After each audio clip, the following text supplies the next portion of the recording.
Hello guys, it's LenaLuciia. And welcome back to another episode of This Is Not a Surf Vlog. Let me tell you guys. So from the title, obviously you can see that I split my head open. Look at this nice thing. And I even did my hair. I tied it back so you could see it better, so I can showcase it a little more. First of all,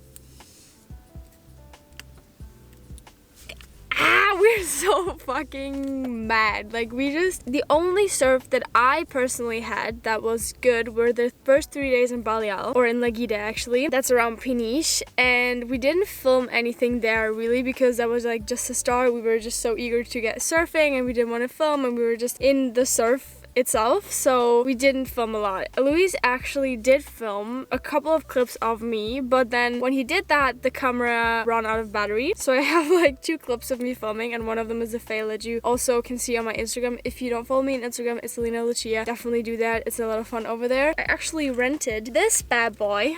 Look how huge this is. And you can even take the cap off of it. Like, look at this. What is that? This is like a 200 to 500 millimeter lens that we rented for over $250, or actually euro, to take on this trip with us so we can film surf footage. Well, guess who's not surfing at all?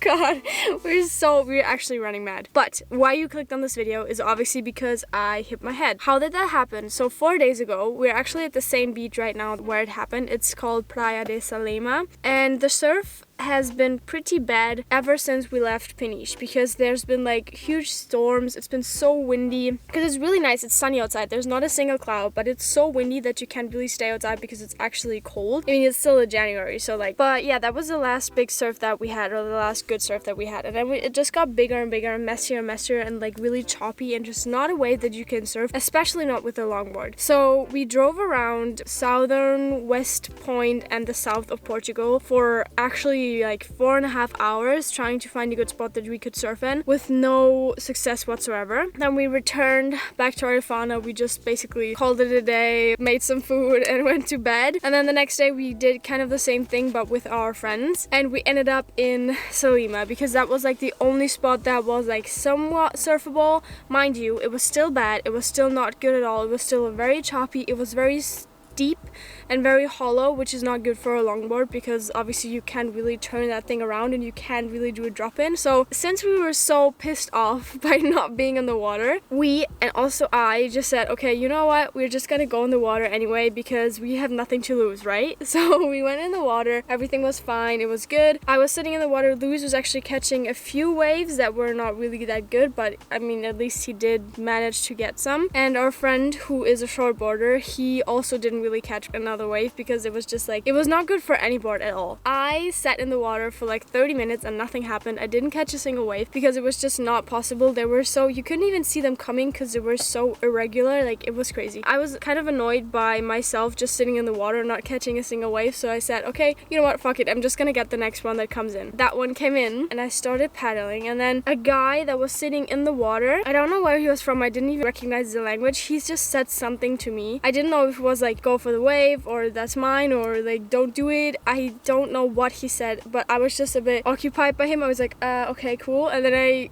restarted paddling. In the meantime, obviously the wave came, completely got like crazy big, and because I got all of my attention on that man for a second, I turned around and the wave was like right next to me. It was really big and I was really steep, and I was like, okay, fuck, this is not a good idea. So I tried turning the board around instead of just getting off the board and swimming underwater. I don't know why, like, I was just not thinking. I turned my board around and I basically sat on the lip of the wave, but with a longboard that's almost 9'2", I think, and I sat like that. So the wave comes in like that, and usually obviously you surf like that, and I sat on top of the wave like this. So the wave broke and completely took me with it, and it tumbled me around twice like it did Luis when he had that accident with his ribs. And the first time, because what you do when surfing under the water, you always go like this. okay? Because obviously you want to protect your head. You don't know what's in the water. You don't know whose board is around you. You don't know if there are stones. You're like, it's just really safe to do that, and you should, like, that's the rule number one, is if you are on the water, just go like this, because then obviously your whole head is kind of safe, your face is safe, and you're fine. I did that actually. I did that for the first time, and I went like this, and my board hit me because obviously it was on top of me. My board hit me on my underarm, and I had a really big bruise right there. It's actually not really visible anymore, but it hurt a lot. And then that happened, and I knew that my board was really close to me, and I was so afraid of the fin. I don't know why, because like obviously it's big, it's not sharp or anything, but if it hits you with a certain amount of speed, shit can happen. So I was afraid of the fin, so I only protected my face, because I, like, the second time that I tumbled, because I didn't want my face to, I don't know, like get split open. And then I did this, which first off seems like a good idea, but then you're only protecting your face, so your whole head obviously is completely bare. For the second time that happened, as I said, I protected my face, but then my board hit me just with the side of it, like with the rail. It hit me on my head like that, boom. And I was under the water, and I wasn't, obviously I was like conscious and everything was fine, it was good. I knew that the second that happened under the water, that something had happened. And I first, because my nose actually hurts at that spot right there, so I don't know what happened there. I thought that at first I broke my nose again, because I kind of had that like bloody feeling and I didn't know what was happening. So on the water still, I was looking at like my nose and I was like, okay, everything's fine, it doesn't move, I'm good. I was actually relieved, and then I got up from the water, and the second that I got out of the water, my full face was full of blood. Like, it was actually crazy, and I couldn't see anything. I had so much blood in my eye. I was like, what is happening? And then at first I thought it was water, so I touched my face and I looked at it and I just saw blood, and I went like, I was in full shock mode. And Luis was obviously with me in the water, and he was just like a couple of meters away from me, and he saw me, because obviously he told me actually not to take that wave because he saw that it was gonna come in a weird way. And then he watched me get up because he knew that something had happened, and he watched me get up, and then he saw my face was full of blood, and that was when he was shocked too. But the moment that I saw this myself, he thought like, oh god, she's gonna fall unconscious or anything, and he was just so worried, and he obviously started immediately paddling towards me. But I was just like, oh fuck, what just happened? I didn't realize where it was coming from, obviously. I was just kind of like touching around my face, but I couldn't feel anything because it was so fresh. And then there was actually another woman with us in the water. She saw that happen, and she said like, I'm a doctor, and she was actually also German, which was really cool. And then she helped us get out of the water immediately, because I was honestly like in shock. I was just like, what is happening? Like, oh my god. I wasn't feeling dizzy or anything. Like, I can see blood, that's not a big deal to me. The guy who was with us, a friend of ours, he was with us in the water, he took my board and he took it without, and Luis took me onto his board, and then he got me out of the water with that woman. And then there she said that, oh yeah, like, it's obviously a cut, it looks pretty deep, it should be stitched, you should get stitches. At that moment I was just like, oh no, I don't want to go into the hospital and get stitches. Like, I was just worried to have stitches getting done, because I just think that it's so weird to like, ugh, I don't like it. I was obviously still in shock. Luis was so worried. It was insane. He actually wanted to carry me out of the water because he thought that I would fall unconscious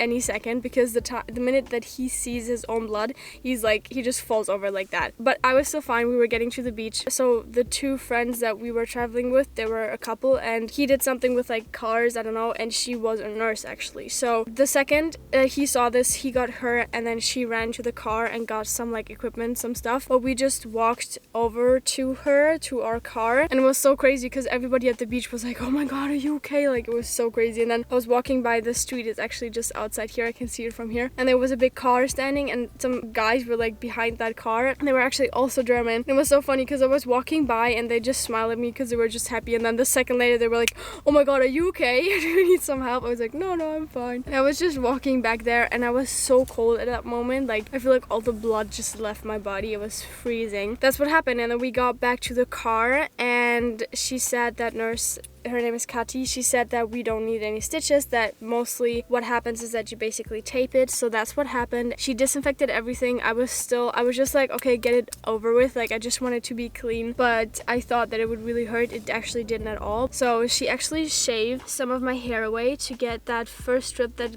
is right here to stick, and that's the one that holds the least well. And then she put 3, as you can see, 3 of those tapes, and you can still see like there's still dry blood on there because obviously ever since then I have not washed my hair or been in the water, so I still kind of have blood around here. I still find blood in my ear. It's actually kind of weird. And so yeah, this is what happened. You can still see like this is kind of how big the cut is, so it's not tiny, it's not that bad, but it's obviously a bit big. And then it was like 2 or 3 millimeters deep maybe. I haven't seen it myself obviously, but Luis and Kati said so. Yeah, it was quite hectic and it bled a ton. Obviously like it still hurt like hell. In the beginning I was so afraid that it would infect or something or doesn't close, and our friends and also Luis was still so careful with me because obviously I could have had a concussion or anything, but luckily nothing really bad happened. Like it's now the 4th day. It's very hard to the touch because everything is full of dried blood, and I should keep the tapes on for as long as they take to fall off. I'm still thinking about maybe going in tomorrow, but if the waves are trash I'm obviously not gonna go in because then it's not even worth it, because I think doctors say that you should not wash your hair for like a week, and now it's been 4 days I think. So yeah, I don't know, obviously I'm not a doctor so I don't really know, but yeah, it's definitely probably gonna leave a scar